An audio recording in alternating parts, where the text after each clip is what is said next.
nanjye iyo ndi jyenyine kuririmba umwanya munini birangora, ariko iyo ndi jyenyine gusenga biranyorohera. Gusengera ibintu byose biranyorohera. Nshobora gusenga nicaye, nshobora gusenga ngenda, nshobora gusenga ndyamye, nshobora gusenga mfukamye, nshobora gusenga muri pozisiyo zose. Rero bikubwira ngo ubu mukristo uri wenyine niyige gusenga Imana, kuko Imana irahari. No mu rugo irahaba, kuko Imana yacu iba hose, ntabwo ifungiye mu rusengero. Icya kabiri, noneho bamwe tuba no mu miryango. Mu miryango ho rero biroroshye, mushobora kuririmba rwose, mugafata igitabo cy'indirimbo mukaririmba, umwe akigisha, mukabyiga mukabyigisha, cyangwa se mugasoma ijambo, buri muntu akavuga icyo yungutsemo, hanyuma mugatangira mukunguka. Iyo kujya kwigisha ahantu hirya iyo za Nyamasheke rwose hejuru y'ikivu. Noneho abana b'abasore bararirimba n'abakobwa ngo nta byiza tuzabonera muri iyi si. Ndabareba baririmbye indirimbo yo yari nziza, barayiririmba barangije natwe baraduhagurutsa tujyamo turasirimba. Ndimo ndasirimba indirimbo itariyo, ndaririmba ngo nta kiza nzabonera muri iyi si. Noneho barangije ntangiye kwigisha, ndavuga numva rero iriya ndirimbo mwaririmbye nayikunze, ariko sinakunze amagambo yayo n'imitekerereze irimo. Iyo umwana w'umusore w'imyaka 19-20 aririmbye ngo nta kiza azabonera muri iyi si, none wazasaza ufite imyaka 80-90, iyo myaka yose uzayimara nta kiza ubona. Iyi si tuzayiboneramo ibyiza niturangiza tuyivemo, kuko hari imigisha tubona tukiri hano. Niyo mpamvu Paulo yanditse aravuga ngo aka gakiza tuvuga kagira umumaro muri ubu buzima no mu buzaza naho. So ntabwo ari mu buzaza gusa, no muri ubu buzima. Uzarebe burya inyigisho za Yesu ntabwo yigeze yigisha abantu ngo Mana ngo dutegurire aho tuzicara. Yaravuga ngo nimusenga mujye mvuga ngo Data wa twese uri mu ijuru, izina ryawe ryubaho, ubwami bwawe buze, donc bumanuke budusange hano. Twebwe turi abantu bazana ubwami bw'Imana hano ku isi. Turabasuje bakunzi bacu, mukomeze kugira ibihe byiza cyane. Abari mu bice biri muri guma mu rugo nko mu mujyi wa Kigali, mukomeze kwitwararika kuko iki cyorezo gifite imbaraga, kandi dukomeza gusenga Imana kugira ngo itange igisubizo gikwiriye. Twongeye guhura n'umushumba Antoine RUTAYISIRE. Twongeye kubaramutsa mushumba. Murakoze, nanjye ndabashuhuje. Kutubaha ikaze rero, twifuje kuganira namwe muri bino bihe bitanoroshye. Navuga ngo tutangiye kugera muri bya bihe bavuga ngo ijambo ry'Imana ni ingume. Sinzi nawe ni ingume, sinzi nawe nabifata uko nguko, ariko nyine risa naho rigenda ribura. Abari baramenyere kuba mu biterane, kuba mu makorari, kuba mu materaniro, kugira ngo biragoye. Reka dutangire dusenga hanyuma tuze tuganira. Turagushimiye Uhoraho Mana yacu, tugushimira urukundo rwawe rutagira akagero rwatumye utanga Kristo, kwaro kugira ngo umwizera wese atarimbuka ahubwo ahabwe ubugingo. Tugushimiye rero ko muri yo twaronse amahoro, tukaronka n'ubwenge budufasha kugira ngo tuganire, turuhure imitima binyuze mu biganiro dukora. Twifuje kuganira na pasiteri, ndinginga kugira ngo umwuka wera anyure muri we, ahumurize isi, aganire n'ubwoko bwawe. Imesaje izagera kure kurusha uko twebwe twabitekereza. Reka imitima yari icogoye yumvaga inaniwe yongere kumva ibyiringiro binyuze mu kiganiro tugiye gukora mu izina rya Yesu Kristo. Amen. Amen. Pastor, duherukana mwaka ujya kurangira, ndahera ku masengesho mwavuze. Mwatubwiye ko mugiye kwerekeza amasengesho, na nyuma yuko muyavuyemo twagiye tubona message zacicikanye, harimo n'ibyavuzwe ngira ngo bamwe bati noneho message muri uno mwaka ntiyoroshye cyane, ko n'izindi ziba ari message nyine zikomeye kuko ziba zavuzwe n'ukomeye, ariko impamvu z'ukomeye nuko ari Yesu uba wazitanze. Aya masengesho no kuyavamo message yihariye mwabwira abakristo kugira ngo bayigumane muri uno mwaka ni. Ariko buriya amasengesho yo sinzi impamvu abantu bakunda ibintu bya sensationalism, mbese ibintu byikabya. Umuntu avuye mu masengesho buriya agomba kubazanya ibintu bitabaho bidasanzwe. Buriya ikintu cyiza cyo kujya imbere y'Imana, ntabwo Imana iguha ibintu bidasanzwe ngo umanukane mbese ibintu bihambaye. Ahubwo hari ikintu Imana ikora muri wowe. Naho ibindi wenda rigarukire kuri ibyo bya message. Ubundi giye buri mwaka mbaza Imana. Icya mbere iyo umwaka utangiye, icyumweru cya mbere kuva ku itariki ya mbere kugeza ku itariki ya karindwi na kuva mu mwaka w'ibihumbi 2000 maze imyaka uyu ni umwaka wa 21 mbikora. Buri mwaka mfata icyo cyumweru cya mbere nagihaye Imana, kuko Bibiliya itangira ivuga ngo mbere na mbere Imana. Rero giye nshaka ngo umwaka mutangirane n'Imana. Amfete abantu benshi bibeshye kiba cyajyanye y'umuntu. Ngewe ntabwo njyayo ngiye gushaka ibintu, ahubwo njyayo ngiye kwibutsa Imana. Mfata umwaka nkawusengera, nkahera ku kwezi kwa mbere nkasengera iminsi yako 31, nkajya ku kwezi kwa kabiri nkasengera iminsi yako, kwa gatatu, kwa kane, kwa gatanu, kwa gatandatu, kugeza kwa 12. Icyo gihe rero ntabwo mba niwe kubwira Imana ngo Mana ngo mpishurire ibintu bidasanzwe, ngo mpa ibintu uyu mwaka uzagenda ute. Nta nubwo icyo kibazo njye nkibaza Imana. Reka da, sinjya mbaza Imana ngo uyu mwaka uzagenda ute, kuko ngewe icyo mba nagiye gukora ni ukubwira Imana ngo niteguye kuzagenda muri uyu mwaka uko uzaza, kuko nzi ko icy'ingenzi ni uko nkugendanamo nawe. Iyo rero ufite iyo mitekerereze nta nubwo wirirwa wivuna uvuga ngo ariko ejo bizagenda bite, kuko bizagenda nta nubwo mbihangayikira. Kubera iki? Kubera ko nzi neza yuko uwo nizeye warabihangayikira kundusha. Ntabwo ngiye mpangayikira ejo, oya, ahubwo ngewe icyo nibandaho ni ukubwira Imana ngo mva rero Mana nje kongera gukora rededication, kongera kukubwira ngo ubwo umpaye undi mwaka mushya ndawugushubije, uzawunyoboremo, uzawuntegekemo, uzanjyana aho ushaka, nkoresha ibyo ushaka, kandi unyigishe kugutumbira kuruta uko nagutumbira iyindi myaka. That's all. Iyi bindi rero iyo nicaye ubwo nyine nsengera n'akazi nkora, nkagatekerezaho cyane, nkareba intege nke nagizemo, nkareba ibyerekezo bishya. Niba ndi hano mu Giporoso rimwe ndanasohoka nkazinguruka Igiporoso, nkareba ibitunganye n'ibidatunganye, nkabona ibidahari bishobora kuhaba, hanyuma warangiza ukabyandika, warangiza ukabikora. Hari nubwo nyambwira abantu ngewe nicaye numvise Imana imbwira ibi, ariko wowe Imana ikubwira gute? Kera buriya biroroshye. Iyo nicaye imbere y'Imana nsenga, nabwiye Imana ngo rero Mana ndimo ndasengera akazi nkora, ibitekerezo byiza byose biri bunze mu mutwe ndabikwitirira, ndavuga ko ari wowe wari urimo kubidawunirodinga, mbese ubimanura ukabimanuriramo, kandi nagiye mbona ari byo. Hari ibintu byinshi rwose mu miyoborere ya paruwase, mu bikorwa dukora, Imana imanura nyine, hanyuma wazabikora wazasubiza amaso inyuma ukabona kuko niyo yari irimo kubikora. Hari uwavuga ngo ni amarangamutima yakuyoboye. Nta kibazo, apfa gukora ibyiza.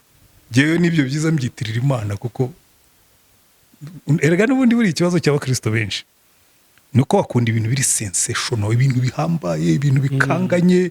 Ashwi ngewe ijwi rivugira mu kirere, ngewe nikundira ibintu byoroshye. Ntabwo nkeneye ijwi rivugira mu kirere, kuko Imana yanjye ndayizi, iravuga nkumva. Kandi sinkeneye kuvuga ibintu ngo ivuge nk'inkuba nka bya bindi Yohana yumviye ati ibyo bintu ibyo by'ubicece cyubihishe.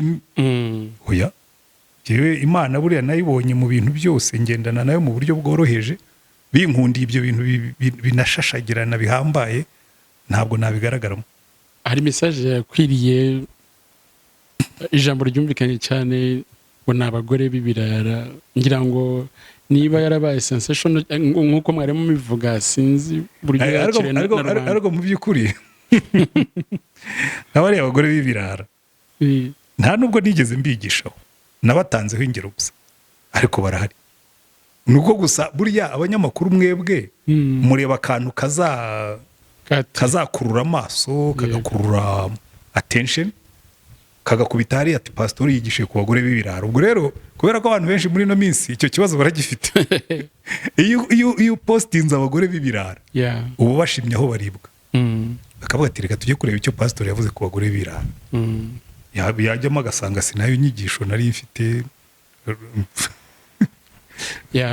Hari ibyo mwari mwatubwiye nyine muri uriya mwaka ushize, ariko uravuga ati nyuma ushobora kuvuga ikindi kitandukanye n'ibyo mvuze, kuko umuntu yavuye gusenga wa mugani bya bitekerezo byiza bivuye mu masengesho biba bigihari.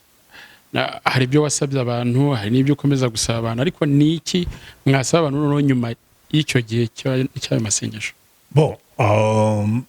Urabona ngewe nshima n'Imana yuko message nazanye yahise iba authenticated cyangwa validated, yahise yemezwa kubera ko jewe nsenga Imana yarambwiye ngo igisha abakristo gutwara intwaro z'Imana. Noneho dutangiye kwiga izo nyigisho haba haje guma mu rugo ya kabiri ariyo turimo, handi hirya no hino abantu.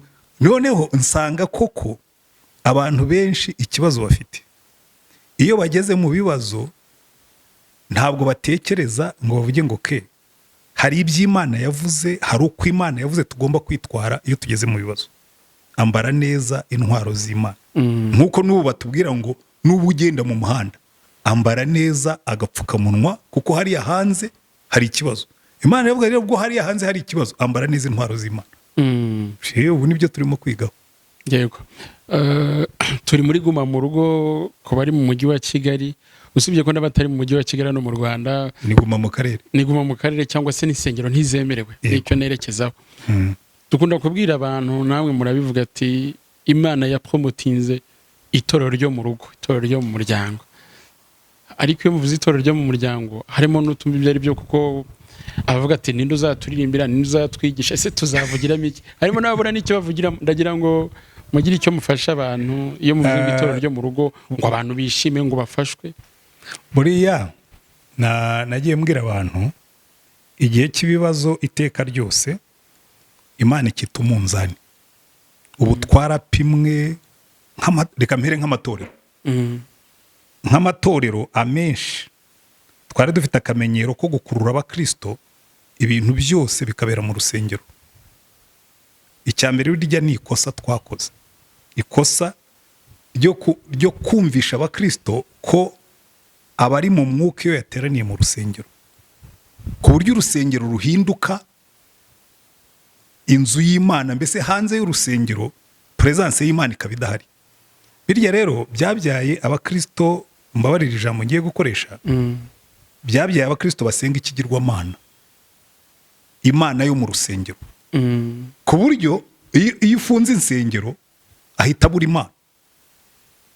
Dayeri burya n'ubundi yari yarayibuze na kera, kuko niyo mpamvu wabonaga abakristo bari mu rusengero akaramya Imana, akazunguza amaboko, ukabona rwose ari mu mwuka ameze neza, ariko yasohoka ugasanga mu banyamagambo arimo, mu banyamashyari arimo, mu bihebye arimo, mu basinzi arimo, mu basambanyi yaciye ibintu, mu bajura biba leta, biba abandi bacuruzi bagira mu banyamanyanga arimo.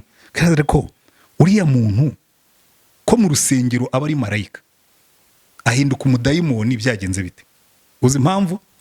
In the presence of God, mu rusengero aba marayika, ariko yasohotse mu rusengero nta Mana ihari, dongo akora nk'abandi bose. Rero bikubwira ngo iriya Mana yo mu rusengero,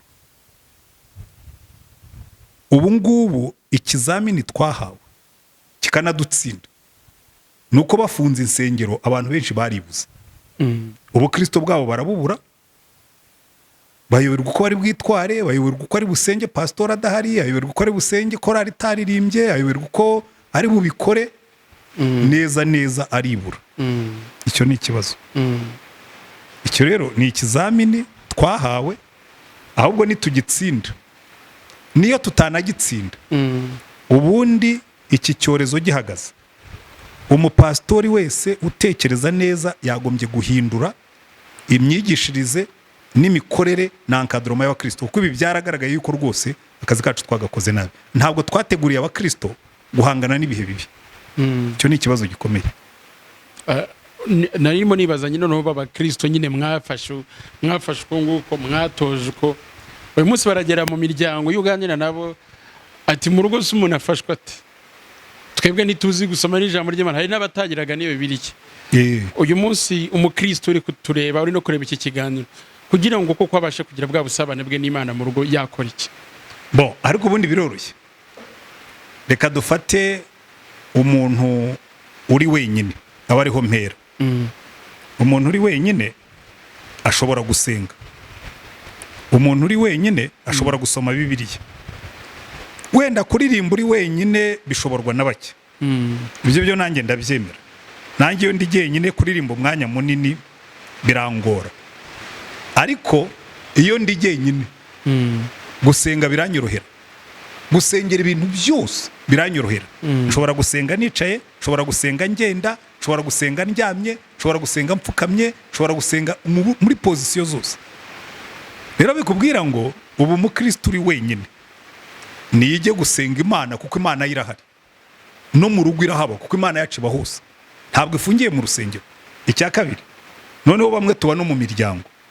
Mu miryango ho rero biroroshye, mushobora kuririmba rwose, mugafata igitabo cy'indirimbo mukaririmba, umwe akigisha, mukabyiga mukabyigisha, cyangwa se mugasoma ijambo, buri muntu akavuga icyo yungutsemo, hanyuma mugatangira mukunguka. Icyo ngicyo ni isomo abantu baziga buhoro buhoro, ariko bakabimenya. Kuko iki ngiki nibwira yuko hirya y'iki cyorezo, bimwe mu byo twagombye kwigisha abakristo, kuko nta kitubwira ko ari cyo cyorezo cya nyuma kibayeho, kuko buri myaka ibyorezo biraza. Usomye iki cyorezo cya coronavirus, buri myaka 100 haza ibyorezo binini. Mu 1918-19 haje icyo bise Spanish flu, yatwaye miliyoni 50 z'abatuye isi, miliyoni 500 zarayanduye, 450 zirakira, 50 zirapfa. Ndabwo bambaraga agapfukamunwa, uzaguguringa uzabibona. Bambaye udupfukamunwa, abantu barapfa bagira bati. Bikubwira ngo twagombye guhora twiteguye. Burya ni nacyo Imana ibwira abantu, ikababwira ngo muhore mwiteguye, kuko mutazi umunsi n'isaha. Not only w'igihe Yesu azagarukira, ariko n'igihe cyago kizazira. Twagombye guhora twiteguye. Yes. Murakoze cyane. Tugarutse rero mu bihe turimo bya COVID-19, tubona hanze ngaha leta zishyiramo ibihugu yaba yacu ndetse no hirya no hino ku isi, ariko ukumva rimwe na rimwe barashyira mu majwi abasenga bati ntimukemera ko kiriho. Umukristo cyangwa undi muntu ari wese, harimo n'ababareba bati ese buriya pasiteri kuko nawe abifata ate? Jewe ndi hagati kubera ko bamwe mu bantu batigengesera ngo birinde cyane, nanjye ndabyemera, bagaragara mu basenga. Kubera ko abantu basenga, uzanarebe n'ubu hariho amagurupe amwe bakubwira ati birabyupfukamunwa, ni ibintu bya politike, ni ibintu bya satani, byarahanuwe, ntabwo twe tuzambara agapfukamunwa. Harimo n'ababujije abana kujya mu ishuri. Exactly. Urumva iyo nk'ibyo bije nuko bimera nka bya bindi ngo abumwe agatukisha bose, ariko biba bihari. So ntabwo noneho ugasanga no mu bandi igihe bavuze bati rwose mufunge insengero, ugasanga wajya nk'ahantu hamwe namwe, ugasanga abakristo bamwe baragiye amabwiriza bayarenzeho, kandi wajya naho basengera ugasanga nanone amabwiriza bayarenzeho, baregeranye, social distancing ntibayitayeho, udupfukamunwa ntabwo batwitayeho. Kubera iki? Kubera ko dufite ikintu kimwe kidushuka, mbyita ngo kidushuka. Abantu barakubwira ati twebwe Imana yacu niturinda. Ibyo nanjye ndabyemera. Ariko kuba Imana indinda ntibivuga ko nziyandarika. So, ngomba kwirinda, donc hari precaution ngomba gufata, kuko nubundi izo precaution Imana irazidusaba. Kuva kera kose nusoma Bibiliya uzasanga yo hariho icyorezo. Imana yaravugaga ngo number 1, icyorezo cyabaho kitabaho mujye mukaraba intoki. Niyo mpamvu mu mazu y'Abayuda habagaho intango zabaga ku muryango, buri muntu wese ugiye kwinjira mu nzu akabanza agakaraba intoki. Byari itegeko ry'Imana rya hygiene. Nta n'icyorezo kiriho, kuko Imana yavuga ati mwebwe mikorobe ntimubizi, zirahari, mbere yo kwinjira mu nzu y'ukaraba intoki. Imana yarenze iby'ubugingo ijya no kubivuga. Oya, bo nta nubwo bakarabaga intoki gusa, bogaga n'ibirenge. Kubera ko by the way burya n'ibirenge byacu nshobora kuba nakandagiye ahantu umuntu urwaye coronavirus yaciriye, nkayitwara ku nkweto, yego nakarabye intoki, ariko zino nkweto nazo zishobora kuyizana. Ejo nkazikuramo, ejo nazajya kuzambara nkaba ndanduye. Rero bikubwira ngo Imana yo yaravugaga ngo number 1, inkweto zijye zisigara hanze. Umushyitsi winjiye mu nzu mubaze mumwoza ibirenge. Ujye ubona ahantu hose yavuga ati ninjiye mu nzu ntiwanyoza ibirenge. Bamwozaga ibirenge bakanabisiga n'amavuta. Barangiza bakamukarabya intoki. Kubera iki? Imana yacu ni Imana ya hygiene, Imana yo y'isuku n'isukura. Uzitegereze burya muri Bibiliya ho rwose twumviye n'amabwiriza yayo, ibi bya coronavirus ntibyatugora. Usanga ibyorezo Imana ikavuga ngo umuntu naba arwaye ajye arwaye ibibembe cyangwa izindi ndwara zanduza ajye yiheza mu muhe karantine kandi n'ugiye aho ari aza karabe yiyuhagire yisanitayizinga rero urumva ntabwo twabeshyera Imana ngo Imana yaratubwiye ngo ntimukirinde kandi ari tubwira ngo ahubwo mwirinde n'igihe ibyorezo bitariho yatubwira ngo twirinde urumva rero byo erega n'uburyo twigishije abakristo nabyo ntabwo nabarenganya rwose twabigishije ibintu ku bintu 100% Imana yaduhaye usanga twarabigije wenda nka 40%, iyindi 60% tuyisiga hanze. Ntabwo twabigije ibyo bintu by'isuku, ntabwo twabigije ibintu bya nutrition kandi Imana irabivuga, ntabwo twabigije kwita ku bidukikije, ntabwo twabigije kubana mu rugo nk'abagabo n'abagore, ntabwo twabigije gusengera Imana mu rugo, ntabwo twabigije gukiranuka mu kazi. Hari ibintu byinshi tutigishije abantu, twabigije gusa kujya mu ijuru.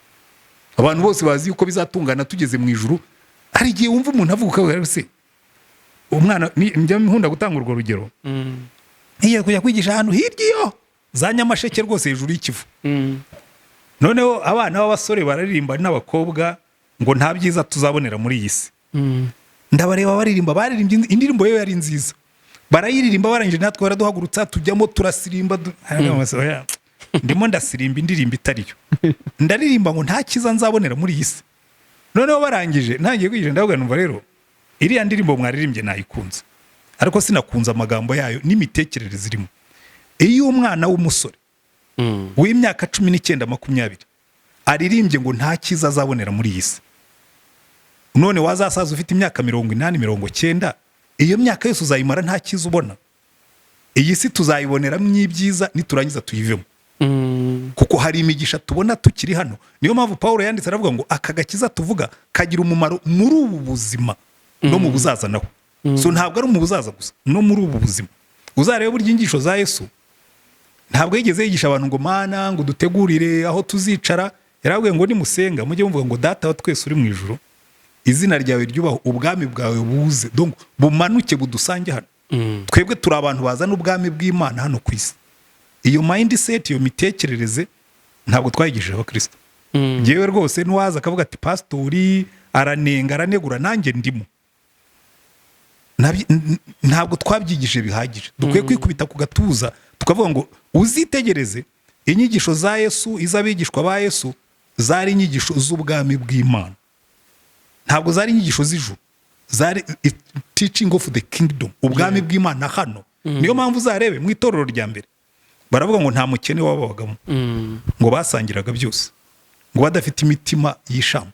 Kubera iki? Bigishaga abantu guhindura aho bari kuruta uko babigisha gutegereza ijuru babayeho nabi. Rero ni ikintu tugomba gutekereza, tugomba no kuzakosora mu myumvire yacu, tugahuza inyigisho zacu n'ijambo ry'Imana kandi ryuzuye rifata ku mpande zose z'ubuzima bw'abantu. Aho niho bamwe bagira bati, iyo nkuko mwaba bivuze, usibye ko wenda atari no kuvuga mbere mu bigarutseho, bati none ko corona yaje, covid-19 yaje kerekana ikigera abakristo bari bariho ko bari bakennye mu bijyanye n'imyumvire n'imitekerereze, uburyo babana n'ibidukikije. Bamwe bavuga ko bagize ubuhamya bubi, abandi bakavuga bati baraguye. Tukumva rimwe na rimwe haravugwa n'amatorero ahitamo guheza abantu, kumva nyine byaranavuzwe ngo baheje abantu. Ese koko muri kino gihe ubona mu mboni zawe no mu bitekerezo by'uko ubona ibintu byari bikwiriye ko itorero rigira abo riheza, cyangwa n'igihe cyiza cyo kwankadra? Ngo ryabaheje gute? Hari abo twumva bikanavuga mu bitangazamakuru ati runaka yahagaritswe, runaka yagize gutya. Oya, ariko biyoreka tujye twumva ibintu kimwe. Amatorero agira discipline, code of conduct. Niba guma mu rugo ije, noneho ugahitamo kuba umusinzi, kandi usengera mu itorero bibuza kunywa inzoga, kuguhagarika ni ibintu bisanzwe. None se ubundi bwo ubu polisi iyo ifashe umuntu utambaye agapfukamunwa ntabihanirwa. Rero bikubwira ngo icyo gihe ntabwo kibonamo ikibazo. None se abantu bagomba guhindura discipline ngo nuko coronavirus yaje mbese tukapunguza tukaregeza, abanywa bakanywa, abasinda bagasinda ngo nuko corona yaje? Ntabwo icyorezo gisobanura imyitwarire mibi. Oya, ntabwo ibyo nabitindaho. Yes, abandi bati ijwi ry'umushumba rirabura mu bihe nk'ibi bikomeye. bati dusanzwe tubumva batuvugisha yari amahoro ariko ibihe bibe byaje ati nyaboneka twumve n'ijwi ryanyu bati ijwi ry'umushumba ryarabuze waryumvire he ariko reka mbabwire namwe mujye mushyira mu gaciro jewe hano reka mfatire hano i Remera mfite abakristo bagera ku 2,000 niyo nabo umushumba ungana na Yesu ntabwo abantu 2,000 nabahamagara ngo bikunde rwose ntabwo abantu 2,000 wabahamagara ngo bikunde icyambere bamwe nta nimero zabo ufite nawe ufite nimero zabo amafaranga yo kubahamagara ashobora kukubana make icyakora icyo nanjye nemera umushumba ahubwo yagombye kuba hafi ku buryo niba mfite ikibazo cyangoye nshobora kumuhamagara kandi akanyitaba niba inzara yanyishe hagira uburenganzira bwo kumuhamagara akantabariza cyangwa nawe akantabara ibyo byo ndabyemera kuko ibyo ni umurimo wacu nk'abashumba kandi ngewe ndabikora ngewe numva uwo ni umurimo wanjye kuko kuba habayeho icyorezo ntibikuraho umurimo wanjye niba hari umukristo wagize ibimugoye kwicara nkamusengera biri mu mirimo yanjye wabimenya ariko nubwo adashobora gutera intambwe wenda ngo azansange ariko telefone nibura ituma yumva yuko hari irindi jwi rimuhumuriza bikamwongeramo imbaraga turi gukorera mu bihe bigoye yaba amatorero yaba n'abakristo muri iki gihe ubona navuga ko uburyo bwo gukora bwahindutse ushize mwigeze kwivuga ariko mwavuga mu buryo bwa provisoire mwerekanaga yuko harimo amahirwe yuko insengero zigenda zifungurwa hirya no hino ariko noneho byarongeye bisubira noneho zafunzwe zose ubu mubona uburyo bwiza bwo gukoreshwa yaba mu kuvuga ubutumwa yaba mu kugera kuri za ntama mwabwirije kugira ngo zigumane bya byiringiro nahoze mbiganira n'umwe mu bashinzwe ibyo twita amatorero shingiro yacu home cells mubwira nti ndabona nibikomeza gutya tugiye guhindura imikorere icyambere abakristo benshi bari kuri WhatsApp inyigisho aho kuzicisha kuri YouTube kuko twebwe dufite YouTube na WhatsApp kamwe mutubicishaho ariko noneho dutangire gukora amahugurwa kuri WhatsApp cyangwa n'izindi system zishoboka noneho jewe ndagira abayobozi b'amatorero shingiro nabo baragire bagenzi babo mbese buri bantu 10 bagira ubaragiye noneho hejuru y'10 kuko niba turi 2,000 jewe nshobora kuragira 20 baba president w'amatorero shingiro abo biranyoroheye kubahamagara abo 20 nabo bakaragira komite igizwe n'abandi bantu 10 abo ngabo 10 nabo buri muntu akaragira 10 automatique itorero ryose rishobora kuragirwa kandi bigakunda kuko urumva iyo ni na system Imana yashyizeho mu gihe cya Mose Yetro yaramwitegereje akora arambwira ati Mose uyoboye abantu barenze 3,000,000 iyo mikorere yawe uzagagara uzagagara ntushobora kuzatwara aba bantu uca imanza zose kumva ibibazo byose decentralize ushyireho abayobozi b'abantu 10 50 100 igihumbi noneho wowe ubu mushyikirwa amagambo y'ibintu byose ujye umuhuza wabo n'Imana ujye ubabwira ibyo bakwiriye gukora ari kugira abandi bagufasha kuyobora yego ubu rero igihe kirageze ngo twige gukorera muri iyo system kuko nibwo tuzashobora gucunga itorero tukarisigasira tukarihumuriza ariko ubundi umushumba umwe ntashobora guhumuriza abakristo 2,000 yego buriya bigaruka hariho buriya nk'amatorero abantu batazi uko akora buriya nk'abahamya ba Yehova ubundi nta muyobozi wemeye kuragira abantu barenze 100 nanjye umpaye abantu 100 nabaragira no muri corona nabaragira buriya bo nta teraniro ryabo ryemerewe kurenza abantu 100 niyo mpamvu tubaka insengero ni burya abantu bibwira ngo nuko ari bakeya no si uko ari bake bubaka ntoya kuko umuyobozi ntagomba kurenza abantu 100 ugomba kuragira abantu ushobora kumenya mu mazina ukamenya aho batuye ugashobora gukurikirana ibibazo byabo rero natwe nubwo dufite insengero nini ariko dushobora gukora system ikora gutyo ukagira abantu 10 jewe nkaba nshinzwe abantu reka wenda mvuge 100 ariko abo ngabo 100 buri muntu akaba ashinzwe abantu 10 automatique itorero ushobora kuriragira gutyo kandi rigatungana rikamera neza wenda jewe nkavunika nkaragira 100 ariko bakavunika baragiye 10 gusa ku buryo ashobora gufata telefone bukiramenye abantu ashinzwe uko baramutse yego cyo gihe biroroha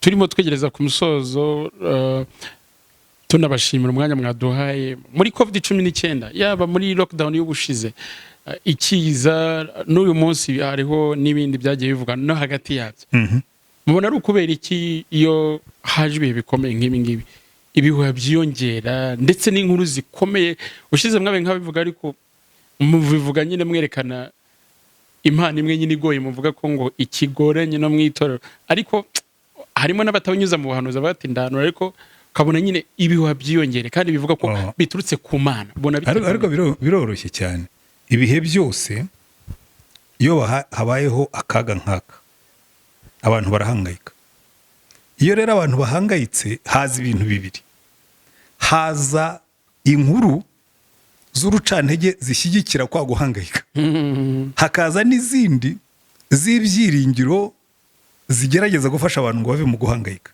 akenshi aho niho haba ikibazo hari abantu twahoze tuganira mbabwira muri management of crisis gucunga ibihe bibi yego mu gucunga ibihe bibi ibyo bintu bibiri uvuze nibyo byica abantu kuruta ibindi byose icya mbere cyica abantu ni ubuhanuzi bwa biracitse kandi murabuzi twarabugize buriya nuko benshi mwari bato nako bamwe mwari mutaranavuga buriya muri za 90 hagati ya 90 na 94 haje ubuhanuzi bw'uburyo bwose ubuhanuzi bumwe bwavuga bati igihe ni gitoya iki gihugu kigatungana kikaba paradiso ujya wumva ubuhanuzi bwa Magayane Magayane bamuvugishije ibibaho n'ibitabaho n'ubu bamwe baracyabigenderaho cyane donc bakababwira ati Magayane yahanuye yuko rwose ibintu bizagenda bityo muri ibyo bintu bya Magayane hari urucantege rukomeye n'ibyiringiro bikomeye noneho bitewe n'abaribo bamwe bateruraga iby'urucantege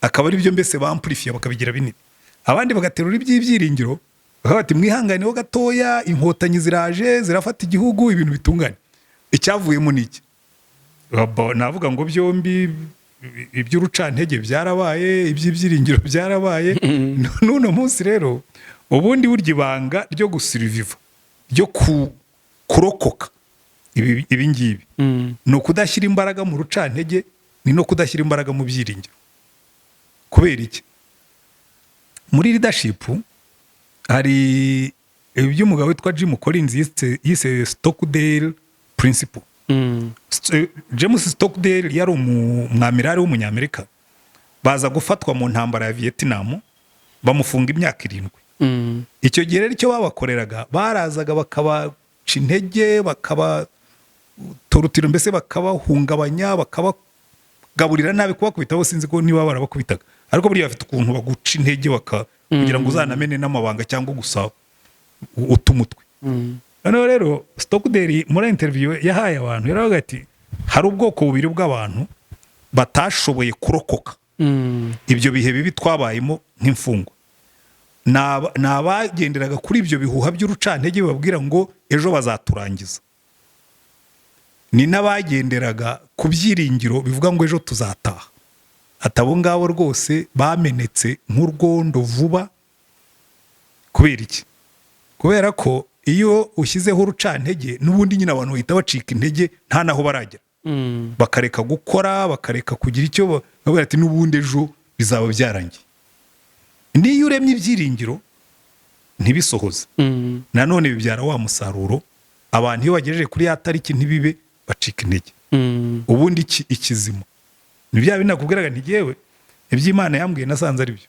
ambara neza intwaro z'Imana ushobore guhagarara udatsinzwe ku munsi mubi niko Bibiliya ivuga uvuge ngo gihari ikintu nzi ndi umwana w'Imana kandi ejo hanjye Imana ihafite mu biganza ubwakwira bugacya Imana niyindinda nzi neza ko ibyanjye izabitunganya kandi nimpfa nabwo izabimpamagaye injyane mu ijuru iyo wamaze kugera muri icyo gihagararo ubuzima ubutwara uko buje bamwe rero bibeshya ngo iyo utekereza gutyo ngo ntutera imbere ntabwo ari byo ahubwo iyo utekereza gutyo utera imbere cyane kuko ukora nta biguca intege urucantege ruraza ukavuga warucantege ngaho reka nkwinda ya bukuru uhangane n'Imana nizeye kandi muri icyo gihe wowe ukaba urimo kubwira Imana ngo rero Mana uyu munsi mushya unyongereye nyobora muri ya mirimo myiza witeguriye kera ngo nyigenderemo muri Kristo Yesu nk'ubu turi muri guma mu rugo mu bantu rwose barimo kuryoherwa guma mu rugo ndimo kubera iki ntabwo Imana izamveba ngo sinagiye ku kazi ndi muri guma mu rugo ariko igihe nicaye muri guma mu rugo ndayibyaza umusaruro. Yes. Number 1 ni igihe cyiza cyo gusenga amasaha menshi, nkagenda nkakora marishe muri jaride y'iwanjye nsenga, nkasenga nk'isaha yose nta n'umuntu umbangamiye, nkaza nkafata amasaha 2 nkakubita igitabo cyo muri Bibiliya nkakirangiza, narangiza nkicara nkatekereza iby'itorero rigomba gukora.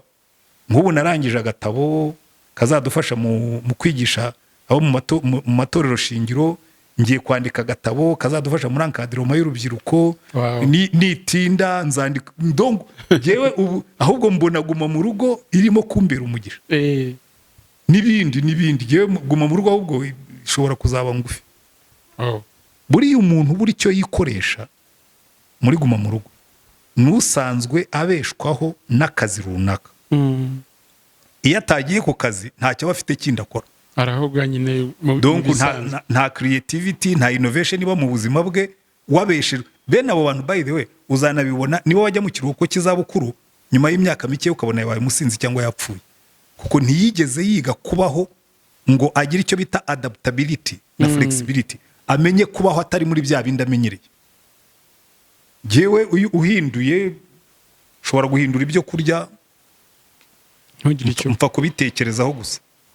Twigeze kujya Singapore, wari coordinator wacu twagombaga kumara y'ukwezi twiga ibintu bya leadership, aratubwira ati nujya mu gihugu cy'Abashinwa, urabizi ni coronavirus niyo yavuga, ati ibyo barya ntuzabaza ibyo ari byo, ati nibateka ibiryo ujye urya utabajije, ati kuko nutangira kubaza ushobora kutarya.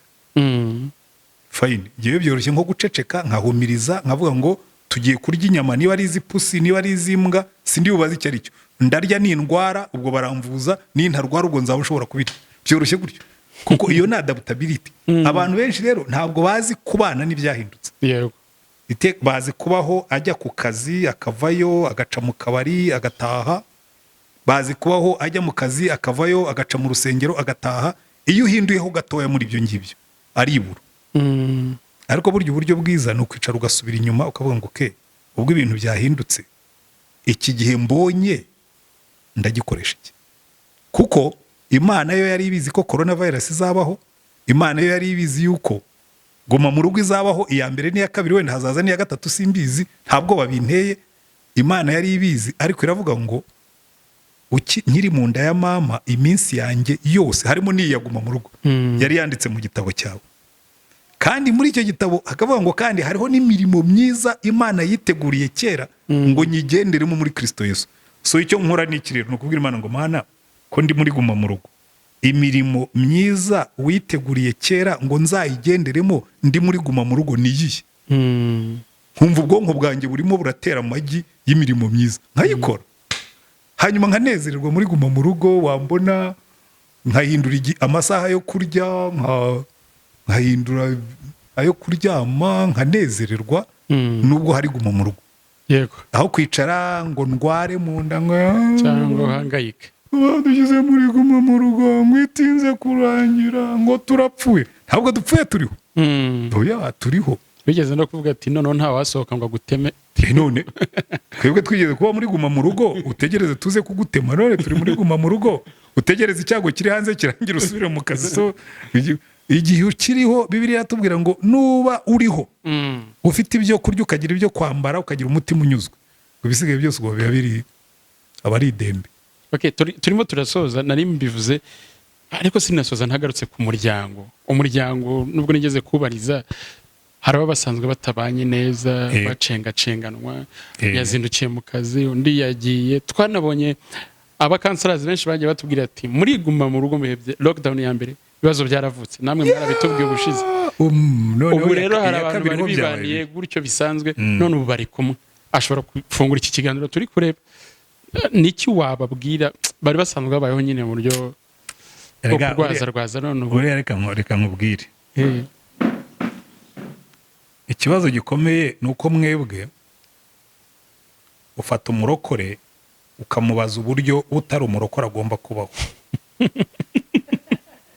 Kuko umuntu usanzwe ari umunyabyaha no muri guma mu rugo aguma mu rugo ari umunyabyaha.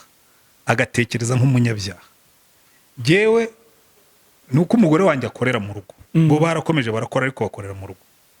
Ubundi iyo aba ari muri guma mu rugo adafite akazi kabandi agomba gukora, nari kwinjoyinga kwicarana n'umugore wanjye tukibera muri guma mu rugo, tugasenga, tugaseka, tukumva amakinamico, tukareba YouTube, tukumva indirimbo nkanezererwa. Ariko wagomba gukora akazi.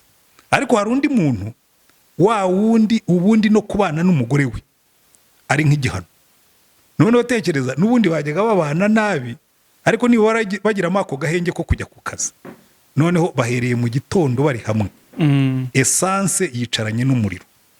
Urwo rugo rwose gushya. Rero kumbaza ngo babigenza bate, nibo banza wa wundi wa essence umuhindure nibura w'amazi. Uwari umuriro umuhindure nibura be umugezi. Bihuri. Nase umuntu ntakijijwe. Umuntu niyubaha Imana. Umuntu ubundi yabanaga n'umugore bavugana nabi, amutuka. None ukambwira ngo ningire icyo mubwira, ndamubwira ikiza. Uretse kumubwira ngo nabanze yihane. Naho ubundi atihannye, essence ituranye n'umuriro ntibikagutangaze ku rugo rwatokombe. Hari abantu bafite ingeso mbi. Rero mwebwe iteka ryose iyo mubaza ibibazo mwibwira ngo abantu bose ni abantu beza, ngo hari abantu beza guma mu rugo yagize babi. Oya, icyo guma mu rugo yagaragaje, abari babi babaye babi kurushaho, abari beza barusha kuba beza. Ahubwo iyo wambazaga ngo tugenze dute ngo aba bari babi bahinduke beza, nakubwira ngo nibegere Kristo, bihana ibyaha, nibarangiza babe beza. Bibiliya iravuga ngo ngo abantu bakoze ibyaha, ngo ibyaha ngo nta mahoro y'abanyabyaha, niko Imana ivuga. Ngo abimenyereje kugenda muri iyo nzira, ngo inzira y'amahoro ntibayizi. Urumva rero umuntu wamenyere kugenda mu nzira y'ibyaha niyo ari mu rugo, muri guma mu rugo baracengacengana, yewe no gusambana barakomeje barasambana. Ntabwo babiretse. Abari abanyamahane noneho kurwana bararwana. Abanywaga inzoga bazizana mu rugo bakazinywerayo. Noneho bikarushaho kuba bibi.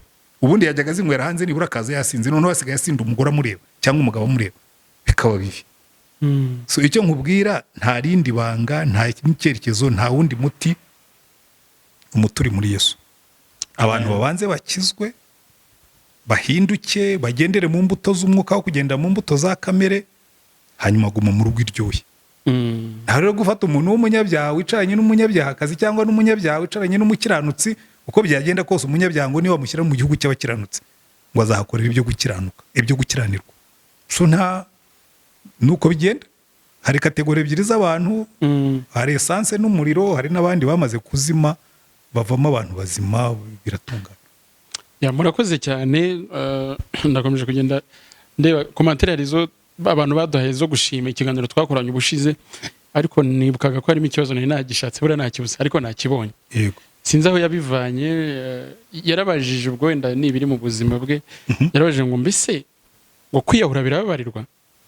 Nagira ngo niko gutuka umukabera, ubwo nuko twari tubivuze cyagiye Oya, burya abantu benshi hari ubwana bwira ati ese buri umuntu wiyahuye Imana ishobora kumubabarira. Nkaba ngumva biterwa n'icyamwiyahuje. Kubera ko hari abantu burya suicide ziba mu buryo bwinshi. Hari abantu bagira trouble hormonale, donc bagira imisemburo ibamo ibintu igabanuka mu mubiri, akagira depression, ntaba kikontrola, akiyahura. Benshi biyahura bari muri iyo ntuza. Abandi harabiyahura kubera ko agahinda kabarenze, akumva agomba gukemura ibibazo yiyahuye. Rero kubifata byose ukabizingira hamwe ukavuga ngo ese ngo umuntu wiyahuye Imana yamubabarira, ubwo ni ukuzingazinga. Ubundi burya imbabazi z'Imana sinzi aho zigarukira, nzi aho zitangirira ariko sinzi aho zigarukira. Kandi Imana niyo imenya uwo muntu wiyahuye kondisiyo yiyahuye arimo n'icyo bavuganye. Ntabwo ngewe njya nca imanza za bene ibyo, tubiharira Imana ko n'ubundi iyo yamaze kwiyahura aba yiyahuye. Ahubwo nabwira umuntu wese, niyo ibibazo byakubana byinshi ntuziyahure, uzareke bikwice, ko n'ubundi nugupfa na gupfa uzareke bikwice. Ntabwo rero nabwira umuntu ngo Imana izakubabarira niwe yahura, ahubwo namubwira ngo ntuziyahure kuko n'ubundi nta kibazo ubukemwe. Hari ababigerageza bakimugaza kandi ntibapfe. So ibibazo nibikugora bikakurenga, ujye ushaka umushumba wawe cyangwa ushaka undi muntu umubwira uti birandenze ndihebye, bazakugira inama kandi ntabwo uziyahura. Nta muntu nagira inama yo kwiyahura umugore naguta ntuziyahure, umugabo naguta ntuziyahure, ababyeyi nibakureka ntibuziyahure, kuko Dawidi yaravuze ngo niyo data na mama bandeka ngo Uwiteka wazanyarura. Ntuzigera wiyahuzwa n'ibibazo, kuko hari n'igihe wiyahura gutabarwa kwawe ko ari kugeze ku muryango. Ntuziyahure na rimwe. Murakoze cyane, reka dusoreze ahangaha. Ubwo twabarizaga wabajije komantere nyinshi naho nyizari zo gushimira. Ubwo none ufite ikibazo azajya cyandika mu komantere, tuzajya tuzagisubiza ubutaha, tuzabirebaho. Murakoze, Imana ibahe umugisha mwese abakurikiye iki kiganiro. Ntuziyahuzwe n'ibibazo, ntuziyahure kubera ibibazo, ahubwo uzareke byo bikwiyicira wa mugani, aho kugira ngo uhitemo kwiyahura. Kandi imiryango mwumvise hari ababa ari ibibazo, ariko cyambere no kubanza kwegera Kristo. Twavuze byinshi byo mu rugo, buryo mwagira amateraniro wabyumvise, kandi uburyo wakomeza kubasengera ugafashwa. Turagira ngo dusabe pastor rero gusoza asengera abantu. Harimo abari deprime nkuko twabivuze, ababa bafite ibibazo bitandukanye, ariko Yesu ni igisubizo. Kadusenga. Imana, turagushimye Mana yacu. Ibi ni ukuri, abantu benshi guma mu rugo yarabatunguye, ndetse n'iyitabaguma mu rugo n'abandi bari hirya no hino, kuko ubu ntitubasha gukora twisanzuye nk'uko twakoraga kera. Harimo benshi business zahagaze, akazi karabura, bagira ibibazo by'imibereho. Harimo abandi byabaye bari kure y'ingo zabo, ntibashobora gutaha. Guma mu rugo, COVID-19 yatuzaniye ibibazo byinshi, ariko ikintu kitunezeza, waduhaye isezerano ko uzabana natwe. Ibibazo nibyiyongera, uzabana natwe. Ingorane niziba nyinshi, uzabana natwe. Ijambo ryawe riratubwira ngo niduca mu migezi ntizadutembana, niduca mu mazi ntazaturengera, niduca mu muriro ntituzashya. Ntabwo yigeze utubwira ko tutazaca mu bibazo, ahubwo aratubwiye ngo muri iyi si muzahura n'ibibazo, ariko muhumure nanesheje isi. Turasengera umuntu wese muri no minsi waba ubona ubuzima bumunaniye, bumugoye, waba afite urugo rwe rurimo kugenda nabi, waba yihebye yumva kwiyahura aricyo cyamubera igisubizo, umwibutse kutigeze umureka, mwibutse kutashobora kuduta. Mugaragu wa Dawidi yaravuze ngo niyo data na mama bandeka ngo Uwiteka wazanyarura. Warura abantu bose, ubigarurireho, ubashyire mu mababa yawe, ubabundikire, ubasusurutse. Kandi muri kino gihe cyaguma mu rugo, ahubwo barusheho kugutumbira, barusheho gusoma ijambo ryawe bafatanije n'abandi cyangwa bari bonyine, barusheho kugusenga, barusheho kukwiringira, barusheho kugutumbira. Ariko nawe tugirire neza, urusheho kutwihishurira. Imbaraga z'umwuka wera zimanuke, icyubahiro cyawe kigaragare, ugenderera abantu, baba bari maso, baba baryamye basinziriye, ubagenderere mu nzozi, inzozi zabo zibe kwerekwa no guhishurirwa, ubagenderere barimo gutekereza, ubagenderere bari mu nzira. Iki kibi gihe umanuka nawe ukabana natwe muri iki gihe, nkuko wabanye na Shadrake na Meshake na Abedenego bamanaze mu itanura ryaka umuriro. Uze nawe udusangemo hano muri kino gihe coronavirus yarembeje isi, abantu barimo kwandura biyongera, ahandi barimo gupfa. Umanuke uzubane natwe, tumenye kuri kumwe natwe, nubwo rimwe na rimwe tutakubona urimo gukora, ariko noneho ukore bigaragare, abantu bavuge ngo iyi ni Imana yacu kandi iradutabaye. Bane natwe twese rero, komeze kwihesha icyubahiro, komeze kugira neza ubwoko bwawe, ko ni mu izina ryawe dusabye Umwami wacu Yesu Kristo. Amen. Amen.